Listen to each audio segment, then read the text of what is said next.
Welcome back to another episode of Bromance. I'm Ryan, and today we have Brandon Kelley on. Kind of just like a general interview with Brandon. He's been playing for a long time, so we talked a lot about the UDC days, the Elite days, and USA Dodgeball and what he's up to now. And then we finish out the episode with questions from people. That's it. Hope you guys enjoy.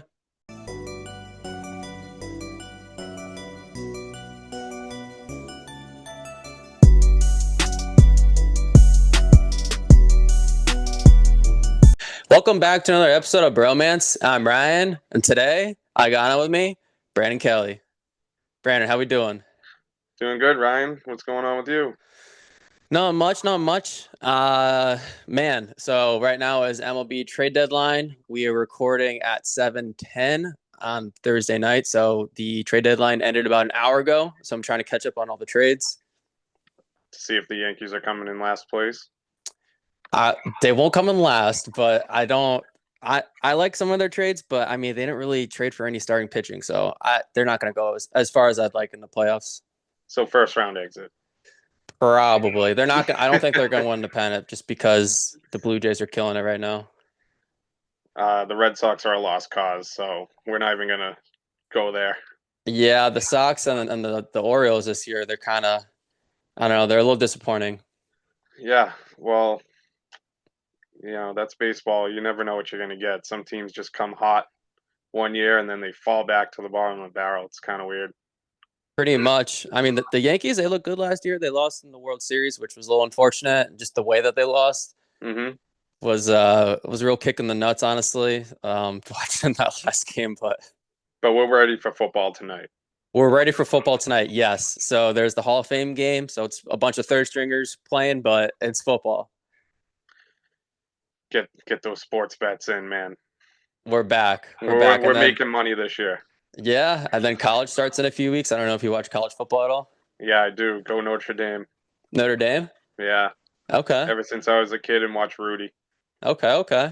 I don't really have a college football team. I'm more of like I like to follow certain players.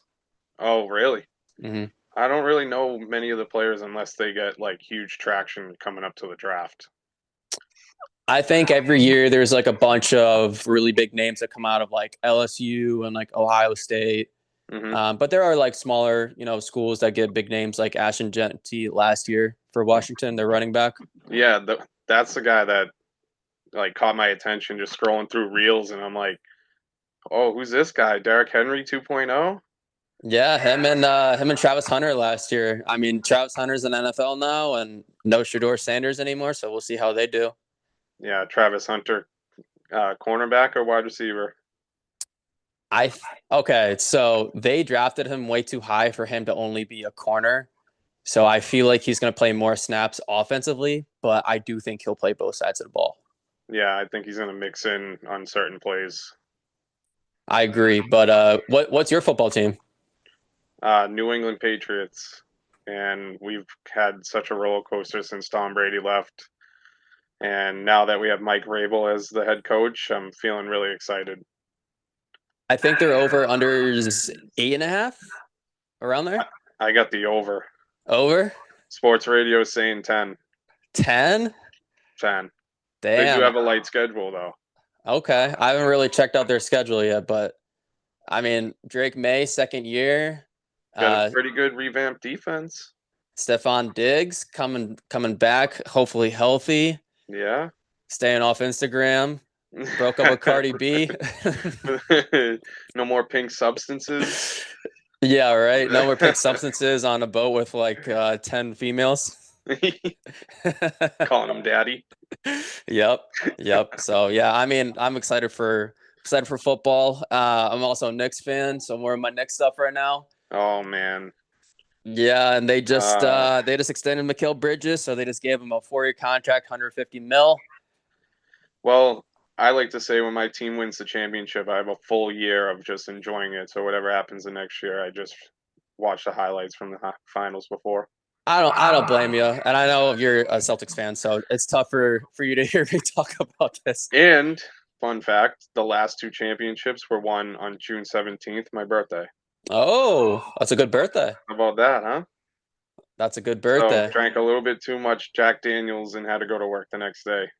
I mean, it has to be worth it, obviously. Yeah, it was. Not much work got done that day. No, No. I went down to the Eagles Super Bowl parade in February, or yeah, it was the end of February. My son was like 3 weeks old. Went down there with like a Twisted Tea bag, and I just got shit faced, and I had a blast at the parade. Well, you fit in with the crowd. I did, That's yeah. what you gotta do. If you're the only sober guy, you're like, what are these people doing? I almost finished the whole bag. So there was like 12 Twisted Teas in like a bag. So like you can get like the bagged wines. Oh yeah. It's just a bag of Twisted Tea. So how was that parade? It was pretty good. It was extremely crowded. Hmm. I did throw a drink at someone on top of the bus. So it was like the offensive line coach, and it was a White Claw. He caught the White Claw, which was tough to throw because it's a long, skinny can. It's not like a short, bigger can. Right. So there's like no real center of gravity. And I chucked it like probably at least 120 feet. The guy caught it. He smacked it against the side of the bus and he shotgunned it. That's what happens when you play dodgeball. You get real accurate. It was the last White Claw too, and they're like, "Ryan, are you sure?" I'm like, "Yes." Yeah. I'm not trying to hit anyone in the forehead. Like I'm not trying to hit Howie Roseman in the forehead, but I'm getting it to the bus. If they So a lot of people, what they do is they throw it at people, and the trick is to throw it. You have to overthrow or you have to underthrow it because you don't Right. want to hit anyone on the bus. Yeah. Yeah.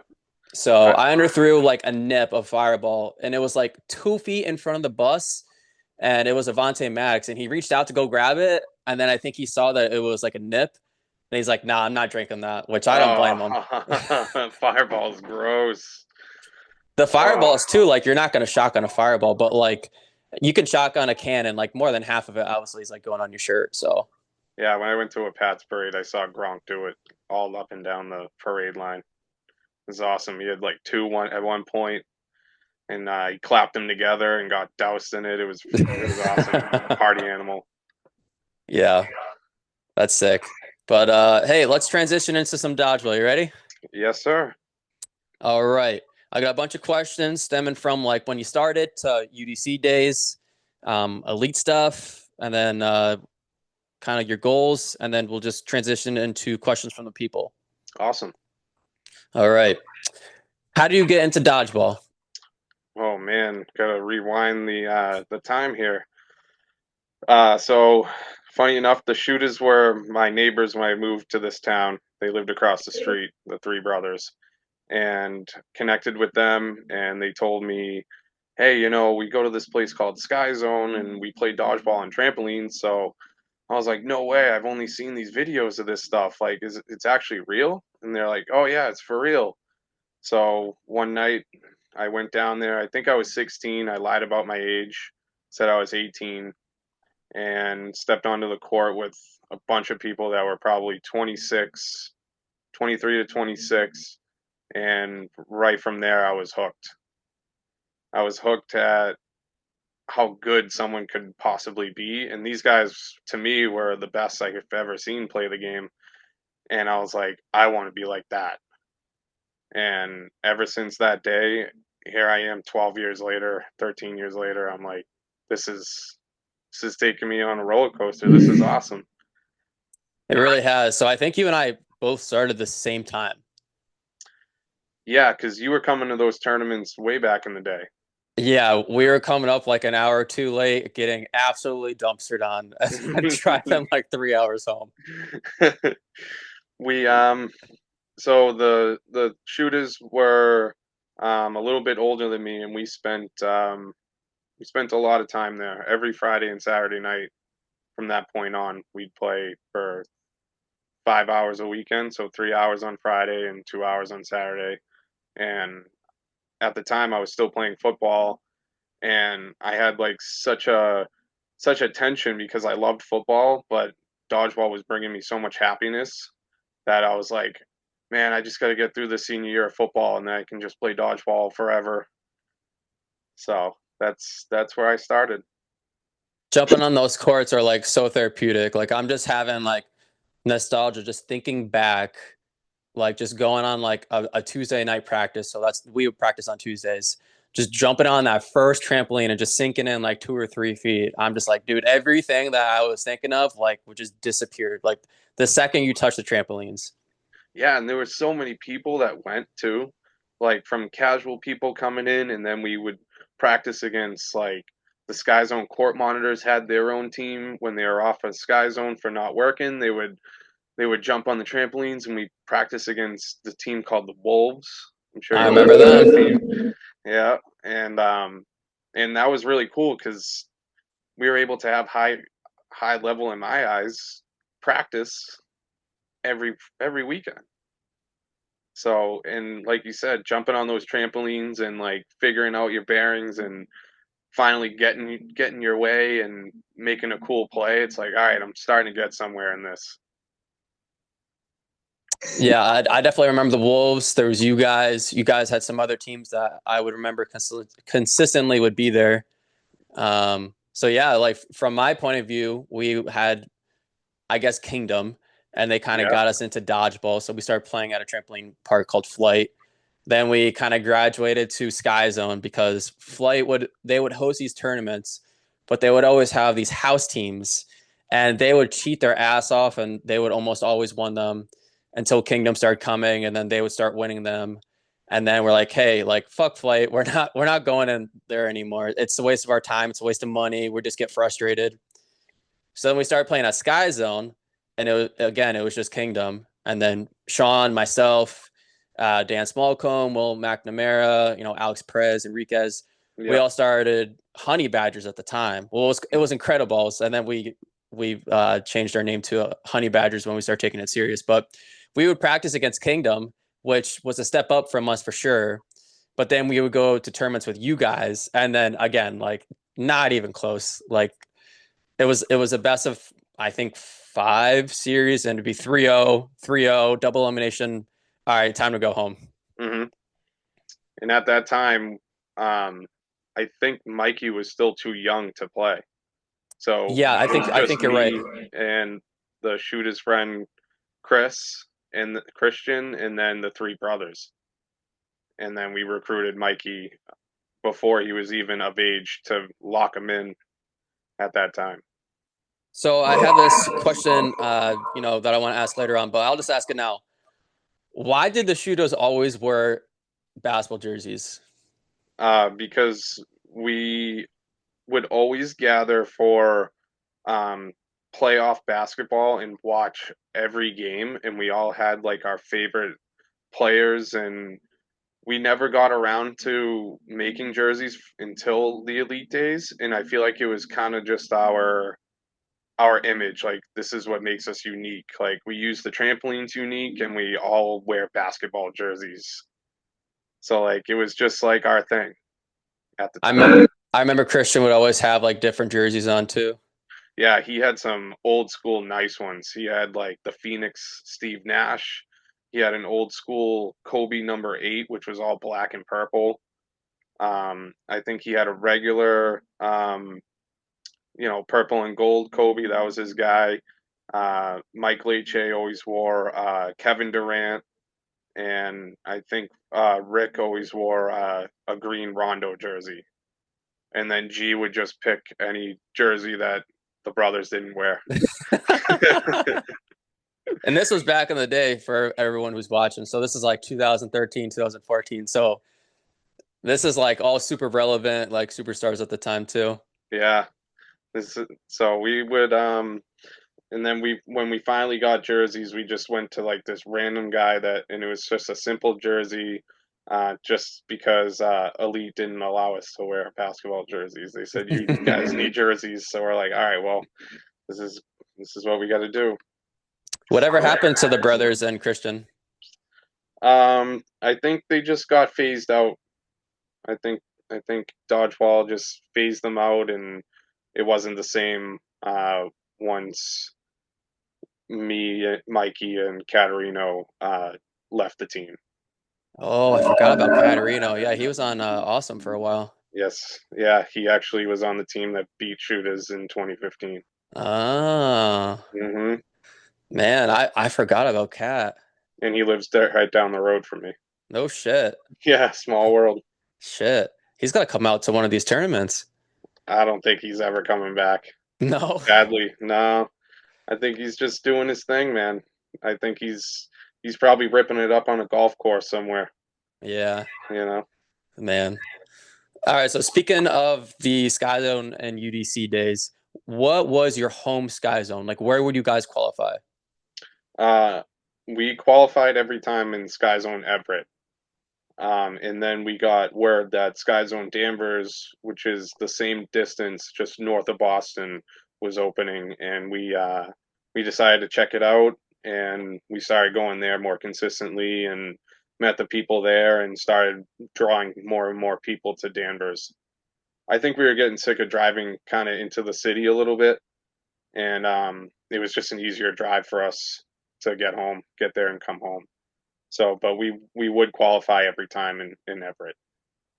Gotcha. Yeah, we would just honestly from Connecticut, we traveled to like there was like a tournament in Rhode Island. We traveled to like Sky Zone Deer Park and Mount Sinai, Everett and Danvers. Um, when I qualified with Kingdom, like way back in the day, I actually qualified in Albany. Oh wow! I didn't They even know they would have one there. had one out there. We did our research. So again, like this is 2000, what, probably 16, 2015. And we didn't really care about the competition. We just wanted to literally go to like the easiest Sky Zone that we thought where we had the best chance of actually making it to Vegas. Hmm. And I don't think a single team. So I think there was us and four other teams. Hmm. So we barely, the tournament itself barely even qualified for a qualifier. Hmm. And then the four teams had no clue what was going on, or if they won, there was no chance in hell that they were even going to go to Vegas. You were just looking to punch your ticket. Honestly, yeah, Yeah, smart move. I would. yeah, We had to go through the Wolves for 2 years in a row. huh? Actually, yeah, 3 years in a row. Sorry, excuse me, 3 years in a No, row. no shit. Yeah, And they went to Vegas once too, right? they went. They actually. So I went in 2014 and played with some kids from like Sky Zone Westboro. Their names were Eddie Robinson, Joey Lasco, Anthony White, and Brandon O'Connor, Xavier Quintanilla. I was 18 at the time, and shooters wasn't. They weren't. We weren't gonna go until we felt like we were ready. And I got asked at the last second if I wanted to play at the qualifier in Boston at the time. They had one in Hyde Park, and I was like, "Yeah, sure, why not?" And we actually won the qualifier. So I went to Vegas in UDC for the first time myself in 2014. And then Shooters was created that November of 2014. And then I had surgery in December from an old football injury. So that put me out for 4 months before I could get on a court again. And then I started getting my bearings back and getting ready. And then we qualified for the 2015 run. What So did you get surgery on? my left foot, I broke the top bone of my foot. Uh, Damn, yeah, I have two screws in it. damn. Yeah, it That still doesn't sound bothers like me a. today too. Yeah, I was gonna say that sounds like a lingering injury. Yeah, it has its good days and bad days. I hear you. All right, so how many times have you gone to Vegas slash Orland Park? Uh, so I went to Vegas 3 times and then Orland Park twice. Uh, like I said, 2014 was with Dodge Chargers, Shooters for 15, 16, 17, and then 2018, I joined Brick Squad at the time and went with them. Do you have a favorite team or like a favorite memory from one of these tournaments? Um, Favorite team, there was a lot of them because I feel like the Sky Zone teams were very unique in their own way. Because like so many teams had different identities, which created such a different dynamic on how to beat them. Like Kill the Comp, young Dylan, young Quan, Taylor, like they were just they didn't have like the ball control, they would just be all over the place, but like controlled chaos. Hmm. And then you had teams like, uh, German Meat, which was catch 'em, demolish everybody. And then you had Doom, like they had the talent, they had the teamwork. Um, Brick Squad, they had solid talent, but very good teamwork and chemistry. So like when I was younger, uh, hanging out with the shooters, I used to just always watch the Doom games from like 2012 and like just study them so much to see like how they actually did it. And I think that was a big reason why we were able to upset them only once in 2015 before the top eight to get into top eight. Um, but teams like that, they're so good that they might slip up once, but they're going to come right back and probably beat you. Yeah, especially Doom. I mean, I was listening to the Nate Kreider interview from like 2023, and he was talking about it, and it's just crazy how crazy of a run that they had for as long as they had. I think he was saying that they won like $125,000 Yeah, over their span, which shit, man, that's crazy. I mean, you win a tournament now for your not for flight, well, I guess for flight, but you win a USA round now, and your next tournament is free. But I mean, to win 20, 30 grand, like that'd be pretty sick. and that's the thing that I think really helped dodgeball at the time because look at how many people still play today that came from trampolines, and a big draw of that was Vegas and money. And then you add in the trampoline dynamic. It just got people interested in playing right from the get go. And now that they've stopped it, I think there's a little bit more trouble getting people actually like into it. I Not as much of a pool, you know what I mean? Yeah, for sure. I feel like that's why they're trying to get like more youth. I think that's why people are trying to start make more content to be like, hey, man, this is a fun sport. I feel like that's why there's more and more rec leagues popping up. So it'd be great to have a scene like that again. I really can't even describe it. Just every single year you knew about that tournament. You were trying to figure out where the qualifiers were. Um, and then yeah, just going out there. I remember I only went out there one time for UDC. I've gone out for Sin City a few times, but I just remember my first time going there and just the experience and learning so much. And we didn't do well, but just it was crazy. And you're like, dude, we need to be back here again next year. Yeah, and they did a really good job with the broadcast too. Like it made it seem very legit.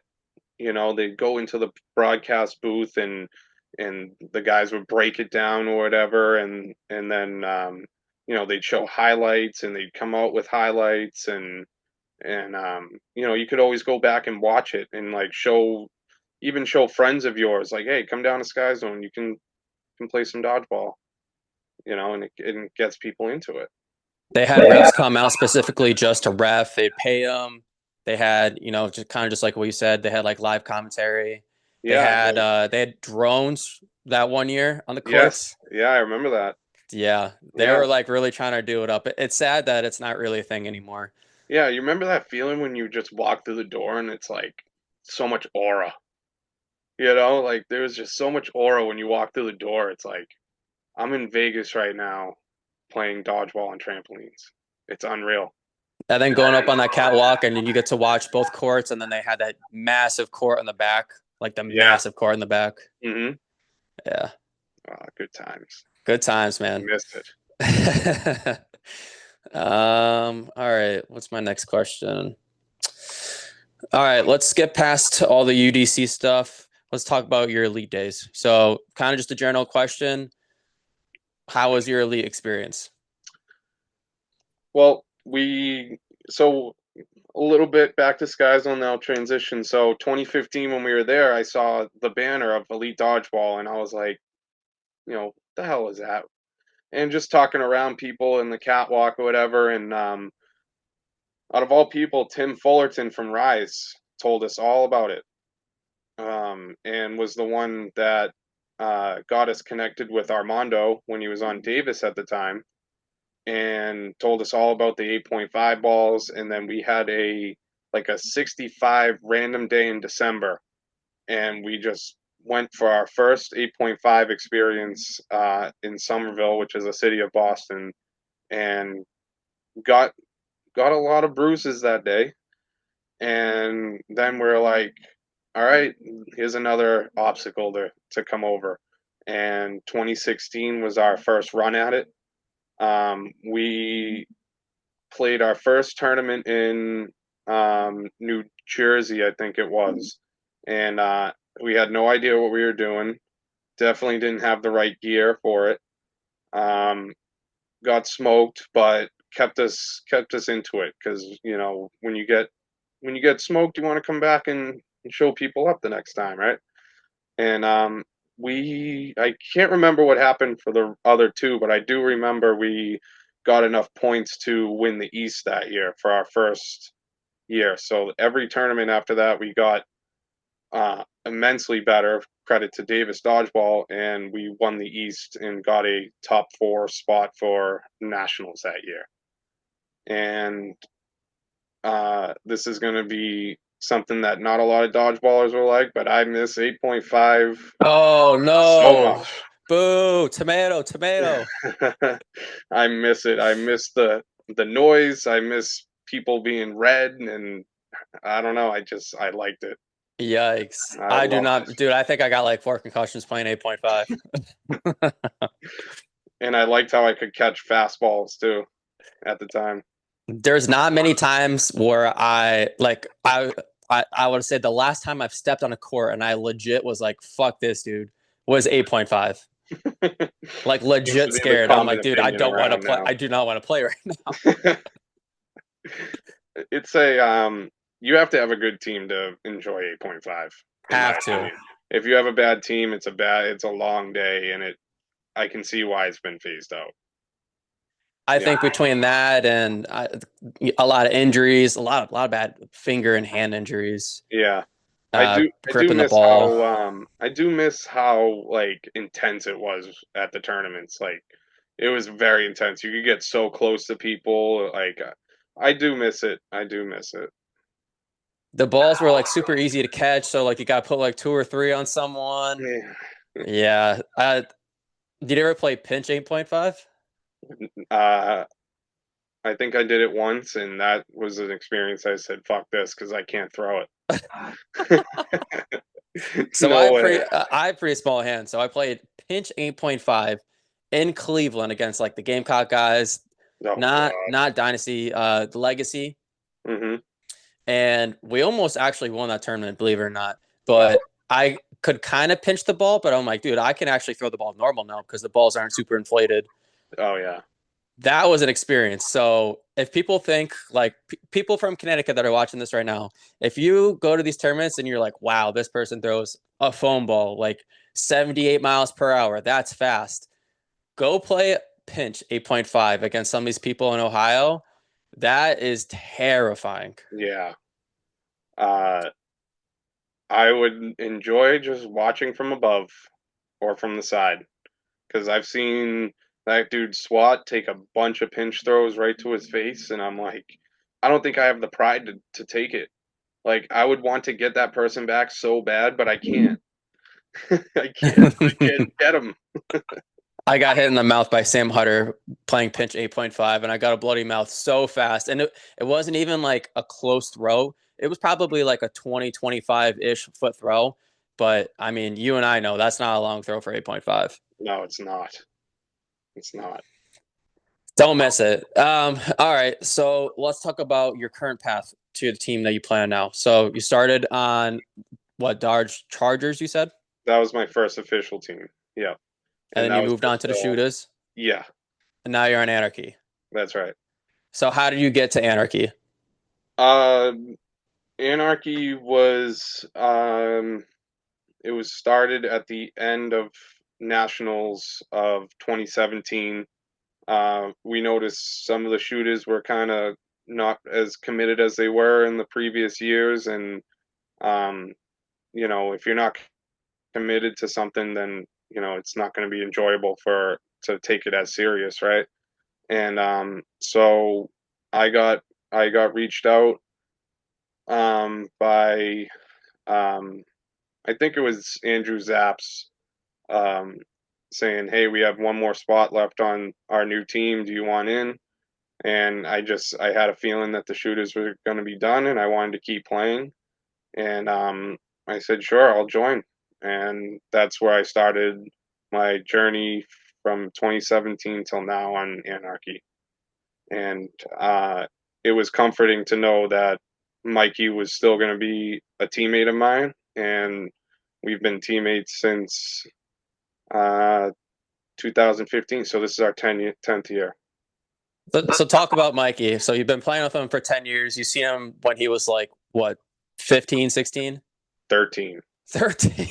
He was 13, wrecking people in pajama bottoms, still in like, His parents bringing him to Sky Zone tournaments. yep. Man, And he's always had the raw talent from 13 years old, and it's still impressive to watch him play dodgeball, and I'm lucky that he's on my side because I hate practicing against him. yeah. I mean, I remember when I first started playing against him, and I'm like literally not even joking when I tell you people, his parents would bring him to the Sky Zone tournaments because he couldn't drive. So he started playing at that young of an age, and he is.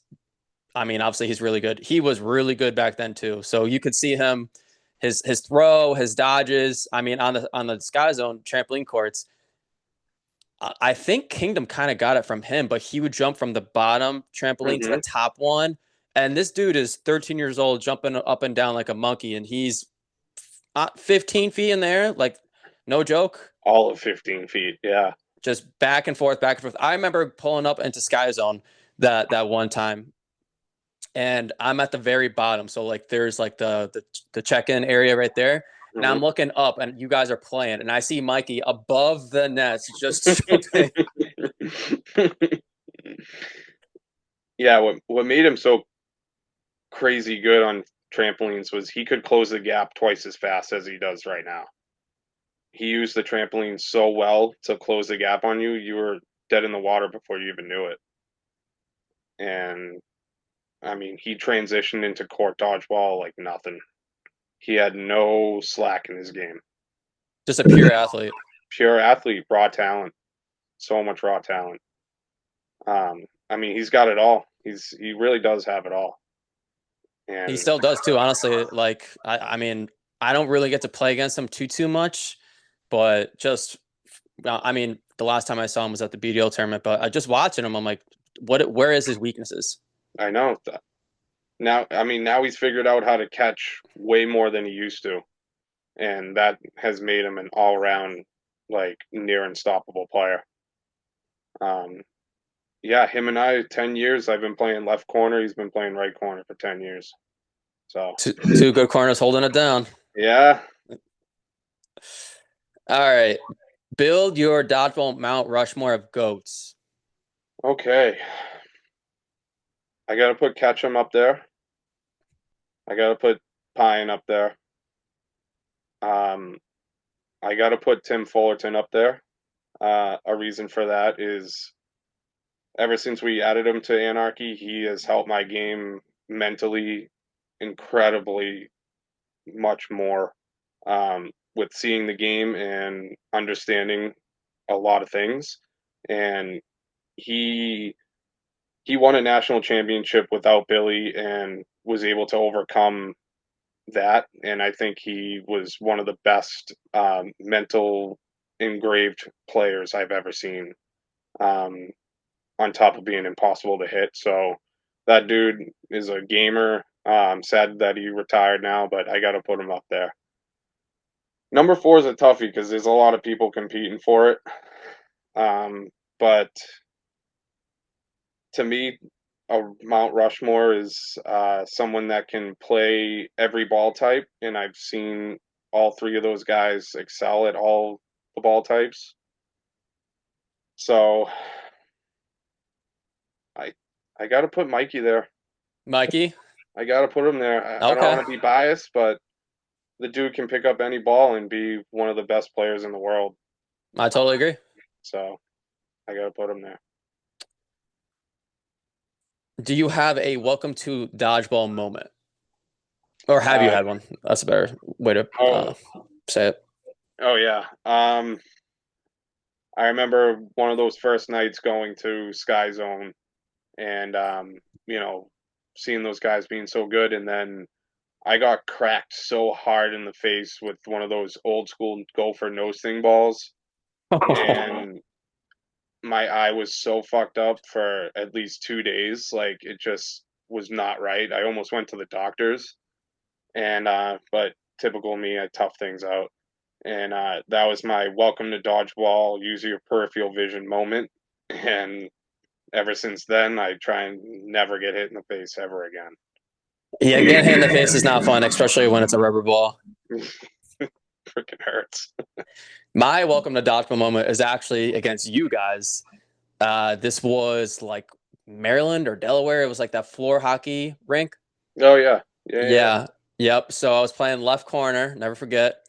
And I got Billy and Mikey lined up across from me playing 8.5. And this is like super new impact. So like the only players that you would even recognize like now is just Sean and I. It's just a Oh bunch of wow. our friends from Connecticut that wanted to play. Oh jeez. And I get two balls thrown at me and they both hit me in the face. And I was legit seeing black. Like did not see anything but black for at least a minute. Is that a moment where you're like, "What am I doing here?" Pretty much, man. Yeah, that's where I was like, all right, definitely first concussion, 8.5. Don't enjoy this that much. I like nosing a lot better. Now people don't even like no sting, Yeah, I mean, except yeah, for Bo. honestly. Except for who? Bo. Yeah, he's on one. He's been telling me lately that he just wants everything to be no sting now. That's what I've seen and heard. If it's no sting, he's signing up. I haven't seen him miss one. This is kind of funny because so Flight currently is only playing no sting right now in nationals because we didn't get in on time for cloth or foam, which would be hilarious if we only played no sting for nationals. So funny. It'd be kind of funny if they trolled us, but at the same time, like USA Dodgeball, if you're watching this, please, I want to play foam. I don't want to play cloth.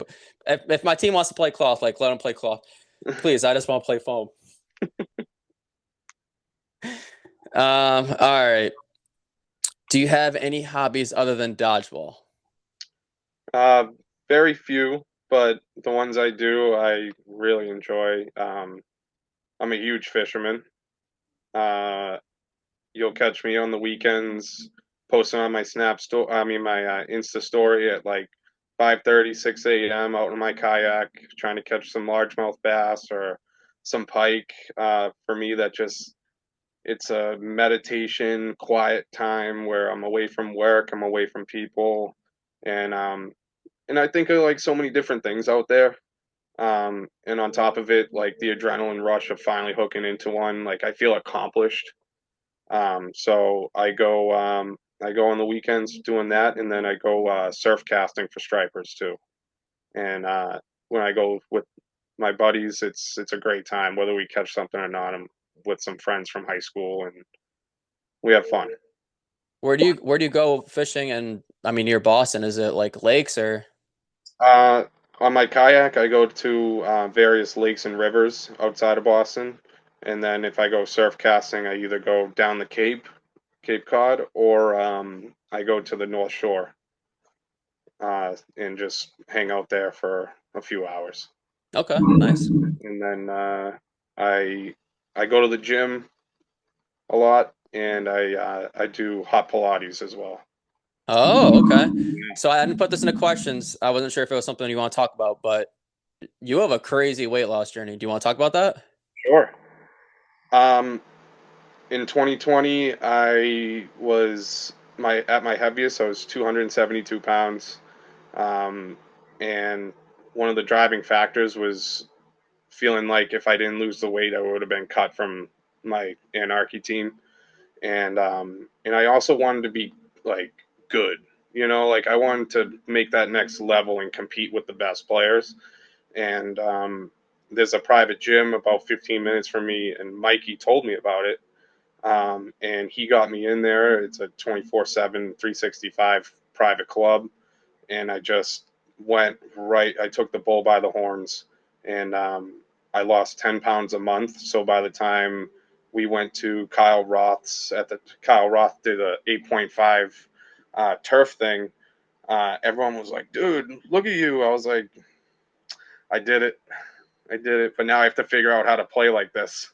Yeah, true. Because I can't catch like I did. But yeah, and I've maintained the same weight for 4 years now. That's awesome. I feel like you hear a lot of the times like these people, 250, 300 pounds, lose a bunch of weight, they diet, they exercise, and then they just put the weight back on. But I mean, you've been maintaining it. Yeah, the thing is you gotta stay consistent during the week, and when the weekend comes, splurge a little bit, but reward yourself, and that's how you get motivated to go back in on Monday and do your thing. Totally agree. All right, last question from me. Do you have any current goals? As far as life or dodgeball, Just in general? um, in general, in life, I want to start my own company one day, so that way I'm not pulling wires and drilling holes anymore. Um, that's a big goal of mine to make enough money to enjoy my life when I'm older. Um, and then dodgeball goals, to me, I've had a lot of big wins. It'd be nice to keep it going and get some more big wins, but continuing to be a good teammate, whether it's with Anarchy or the Boston guys, and continuing to help people that are new to the game and coming in, I get a real good high from that, like a high on life feeling. And yeah, a goal of mine is to get Boston Dodgeball, you know, to the top. So we'll see what happens. I like it. So Yeah. you traveled to a few out of the country tournaments this past year, right? Yeah, January and 2 weeks ago, and so the same tournament kickoff in midseason. Would it be safe to say that maybe we can start seeing you maybe next year for USA Dodgeball? Um, we'll see what we're gonna do, but I'm always open to playing with the Boston guys. If they have a spot for me, then that would be cool. But if they don't, then I'll go to the next one with Anarchy. But I'm really fortunate that they add me to their team and have me as a teammate. We've had a lot of fun out there, and they keep getting better. And it is refreshing to play with people that you've never played with before, or in past times that you would never play with before, because everyone just had their team. And now, which what is really fun about BDL is it really brings the community more together. You're playing with people, meeting people that you would never play with ever before, and even if you had, say, certain things that you didn't like about someone and you didn't really know them, but you don't like what they do, and then, oh, this person's not really that bad of a guy or a girl. So it's like it really kind of brings the community together, which is why I love the draft tournaments. I think it's really good for dodgeball, and I think they should continue doing drafts. Yeah, I love it. I mean, that last BDO throwdown, I had a good time. Unfortunately, you guys beat us and Hey Arnold beat us, but I mean that was the only two losses of the day. Yeah, you Um, guys, you guys came out firing, man. yeah, it was like a pure vibes team. So I had a blast, and I told everyone afterwards, I'm like, this team was fun, man. Like if we could do it again, I really wouldn't mind.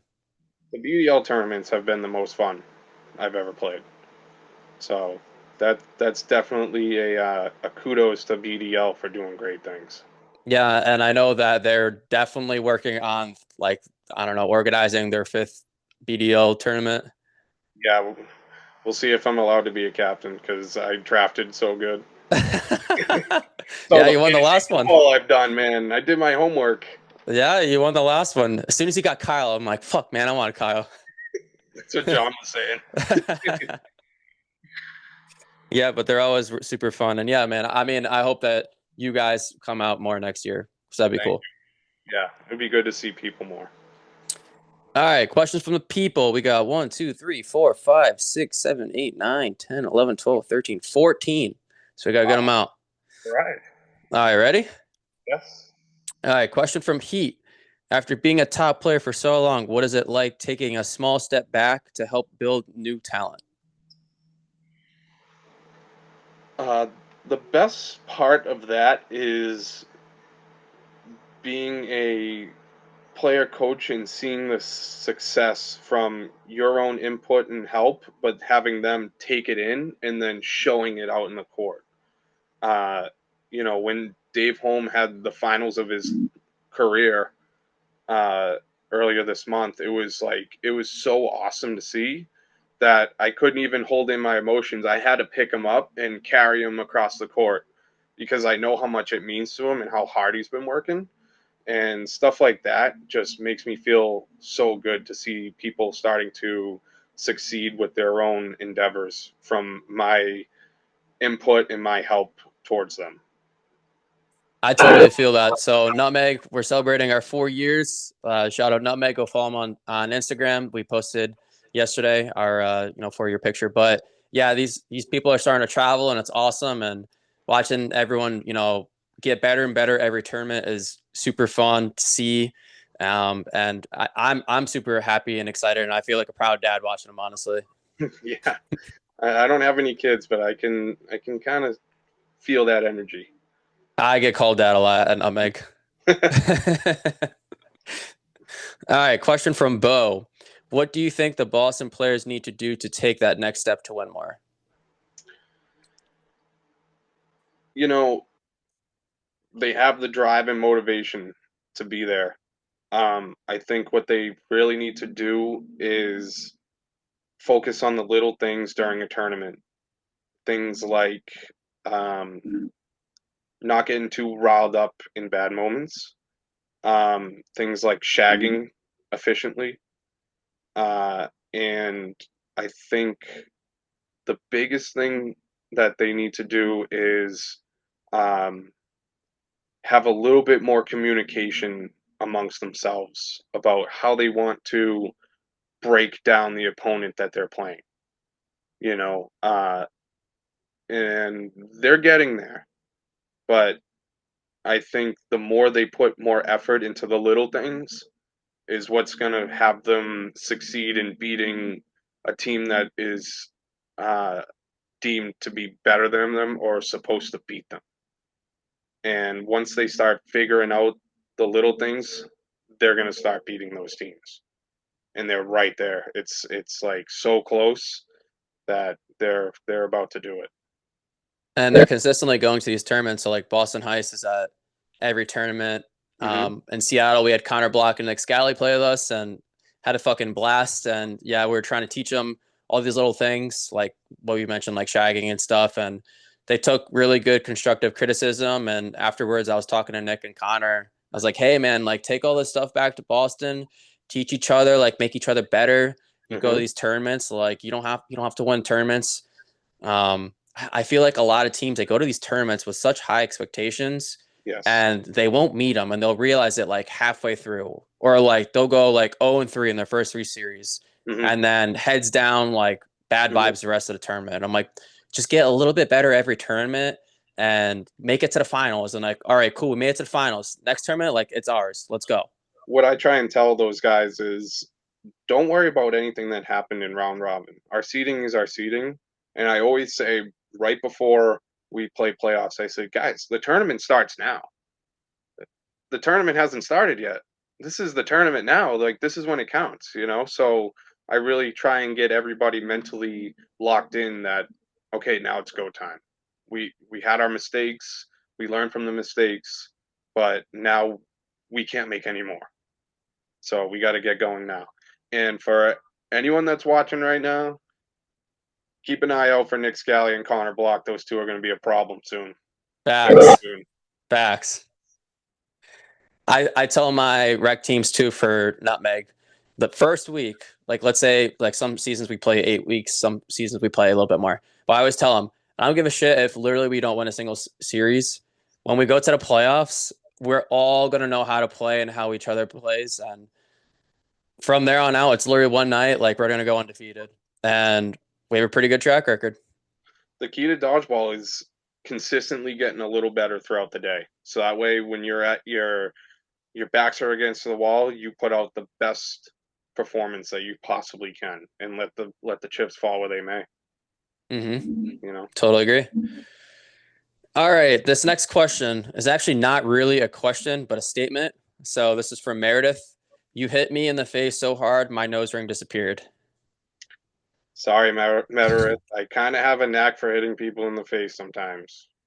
Maybe a little more than sometimes. Meredith, comment down in the comment section your Venmo. Maybe someone will send you some money. Just don't request me. All right, question from Frankie Giannetto. Current favorite ball type between foam and cloth? Oh, I'm a cloth guy to the day I die. Yeah, I I just enjoy it more. It brings me back to similar to like the Sky Zone 5 balls. Three I don't know. minutes. Yeah, 3 minute games. So getting early outs is so important. The beginning of the game is like literally the most important part. Some of the rules I think are bogus that needs a little bit of change, but I do enjoy playing foam, but just I don't get as excited to as I would with cloth, and I don't have a problem gripping it, or I feel like I can be more of a stronger player in cloth than foam. Have you played with the new bat balls yet for foam? Not for foam, no. No. Okay, but you have for cloth, right? Yeah, in Cleveland, All right. Old cloth balls or new cloth balls? old ones. Old ones? Yeah. Why do you say that? I feel like I can. I feel like a lot more accurate with them. Yeah, I think sometimes the batted ones, I feel like the ball's gonna go where I want it to, and then it lands in somebody's crotch area, and I'm like, I didn't aim there though. So, but the old balls, I could pick apart someone's feet or put it on a shoulder anytime. So, Okay. Question from Frankie again. I don't know if this is like a reference to something, but favorite Bad Bunny song? I don't even know who that is. Okay, well, Sorry, just Frankie. I think that was a question that you knew I wouldn't have an answer for. I have a feeling. All right, question from Nikki. What made you transition from trampoline to court? Um, we went over this, but I'll go again. It was 2015 being introduced to 8.5 from getting Tim Fullerton to get us connected to Armando, and once we transitioned to that, like I said, it was another obstacle to come across, and then it was like, wait, who are all these players? Like there's a huge community that we didn't even know about, and that's what got me to transition into regular court dodgeball. Kind of just like what you said too. So like I feel like I was understanding the Sky Zone community, and then I went to one elite tournament and I was like, holy shit. And then it's just like a whole another community. You're like, I don't know. I guess it's like when you're a little kid and you realize that like the United States is just it's not just the United States. Like there's more countries. You're like, dude, what? Yeah, the same thing. Yeah. Same thing. Uh, and then when I was playing Elite for the first year, I was 20 and seeing everyone party and everything. I slipped a couple drinks, but I just couldn't wait to be 21 and get obliterated after a tournament. These people these days, like partying and shit, man. I'm 29. I'm dad. Like, I go to these tournaments. I literally show up like the night before, play. I try to leave as fast as possible. Like, I try to sleep. I try to get as much sleep as possible as I can. But these people go to like the after parties. They're partying till like 2, 3 in the morning. You see them the Oh, next morning. They're like, dude, I slept like 3 hours. yeah, I can't do it anymore. I've had too many bad experiences. Yeah, do not me. I mean, I think I went to a few after parties, and I'm like, you know what, man, this really isn't even my scene. All right, question from Jason Vaughn. What rule in dodgeball do you think needs tweaking? I'll start with phone. Get rid of finger blocks. For I said I'll start with foam. okay, I said get rid of finger blocks. okay. It might be a hot take, but I think to me, I don't want to get somebody out from hitting your finger. I feel like it's a little cheap. I feel like I should have hit you better. Hmm.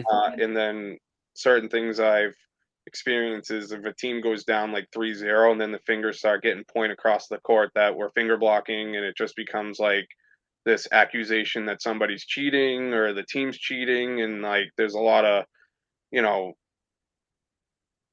bad energy going on. So I don't think it should be in foam, but who am I to say? Mm.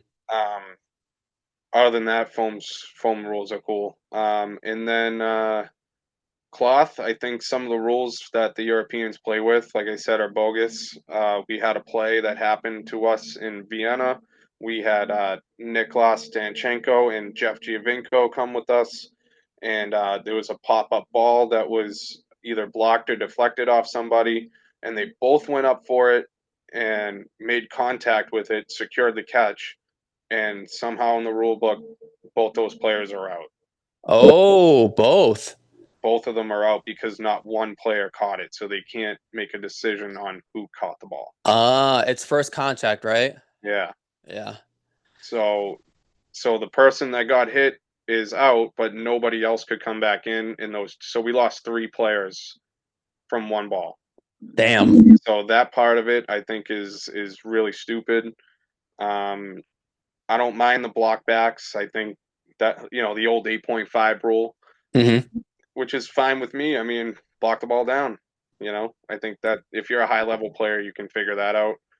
Um, the 3 minute games are pretty good. Um, but I also don't think first contact should be a thing. I think you should be able to save your teammate. I agree. You know, What do you think about no ball blocking and cloth? no blocking. Yeah, do you like the 3 minutes or? I think no blocking would. I think no blocking makes it really exciting as far as like people watching that wouldn't play dodgeball, right? Hmm. It really creates a dynamic in the game where it becomes chaotic and a lot of highlight plays. And a team that's down, say 5-2, can bring that shit back real quick if they play the Hmm. cards right. So um, I think there should be no blocking. I think it really makes the game more dynamic. I agree, yeah, because I feel like as someone who's only played in one cloth tournament, once you're down, like, I don't know, 4-2, 5-3, like, unless there's two big hits or someone gives up a catch, like, no one's going to throw that catch to you. No, it makes it really, as someone that's like a high level player, you and I, we're trying to go for a catch and the ball's just not even in a spot. It's within the zone for not invalid, but it's just far away that you can't, lay out for it. So I think it's like, that's another thing I think should be changed as well. I think the teams that are down numbers should definitely have a chance to come back.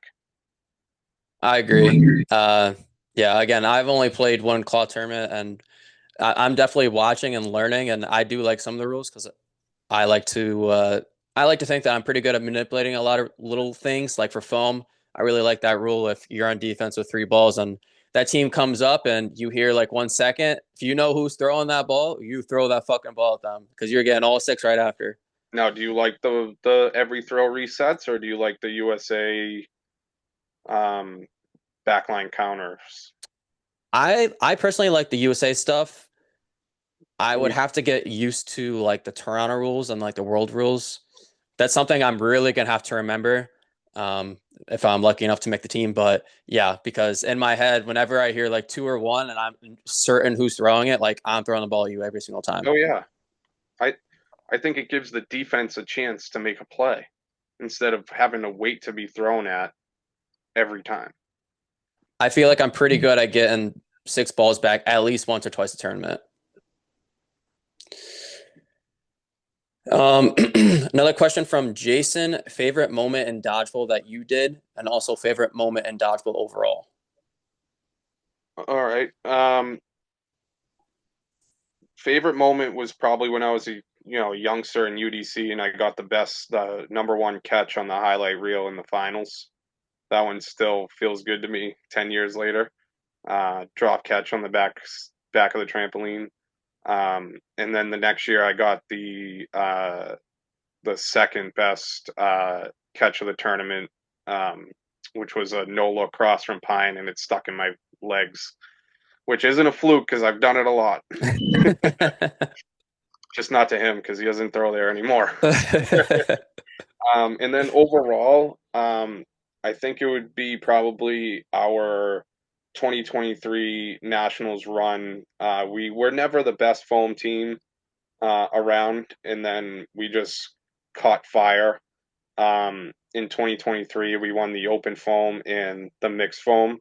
And the mixed foam felt really good because we went down 2-0 to outsiders and came back to win three in a row. The last game went into no blocking. It was me and Lisa Fox against Hashimoto and um, Jenny Hodge.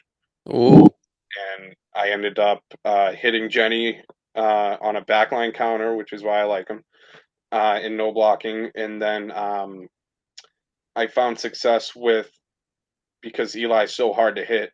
I found success throwing at the same time he did. So I feel like that would be the only time he would be open. And I got close a couple times, and then the last ball I threw, it went out and curved back in and hit him, and we won the mixed foam championship. So that one felt really good. hell yeah. All right, question from Amanda Luce. Who is your favorite teammate and why? My favorite teammate is definitely Mikey. Um, we have so much history together, playing together. He's been a driving factor into where I am today as a player. Um, he, like I said, he got me into the gym. He got me to get motivated to lose the weight. And then he's a really good, he just knows how to motivate me if he gets out. He just knows exactly what to say on the sidelines for me to make big plays. And he has the same intensity and drive as I do. So we're very similar. And we also have had a friendship off the court and have had a lot of fun together. So he's definitely my favorite teammate. Another question from Amanda. You played for so long. I'm sure you've acquired a ton of jerseys. What's your favorite? Ooh, it's a good question. Um, Funny enough, I don't have as many as you would think, but No? no, uh, I'm not really a jersey collector because I don't want to pay for them because I'm not going to wear them as much. But one of my favorite ones that I've gotten was it was actually a BDL auction. It was Will Beathard's Oh, Team USA jersey. Uh, that dude is a gamer. I love that dude. Um, yeah, he's a good one in the game for sure.